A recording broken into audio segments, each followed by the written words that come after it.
പാരിസ്ഥിതിക സന്തുലനാവസ്ഥയ്ക്ക് ജലാശയങ്ങൾ സംരക്ഷിക്കണമെന്ന് advocate M Rahmatullah MLA. നിരന്തരമായ പ്രകൃതി ചൂഷണത്താൽ പാരിസ്ഥിതിക പ്രശ്നങ്ങൾ വർദ്ധിച്ചുവരുന്ന സാഹചര്യത്തിൽ നമ്മുടെ ജലാശയങ്ങളും മറ്റും സംരക്ഷിക്കേണ്ടത് നമ്മുടെ സമൂഹത്തിന്റെ കടമയാണെന്നും അങ്ങനെ സംരക്ഷിച്ചാൽ മാത്രമേ പാരിസ്ഥിതിക സന്തുലനാവസ്ഥ നിലനിർത്താൻ കഴിയുകയുള്ളൂ എന്നും കേന്ദ്ര ധനകാര്യ കമ്മീഷൻ ഗ്രാന്റ് ഉപയോഗിച്ച് മഞ്ചേരി നഗരസഭ പുനർനിർമ്മിച്ച അരുക്കിഴായ പടിക്കൽ കുളം നാട്ടുകാർക്ക് സമർപ്പിച്ചുകൊണ്ട് അഡ്വക്കേറ്റ് എം റഹ്മത്തുള്ള എം.എൽ.എ. ആവശ്യപ്പെട്ടു.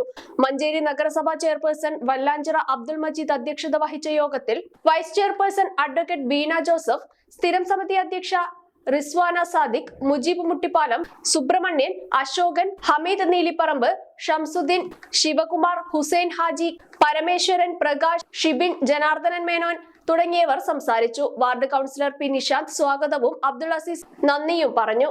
സാലിൻ വല്ലാഞ്ചിറ, ജയൻ, മനോജ്, സൈനു, നീനു, സാലിൻ, ജമീർ, സഫീർ, ഗിരിവാസൻ തുടങ്ങിയവർ ചടങ്ങിന് നേതൃത്വം നൽകി. ഒന്നും അകലെയല്ല. ചില സ്വപ്നങ്ങൾ വൈകിയേക്കാം, പക്ഷേ അസാധ്യമല്ല.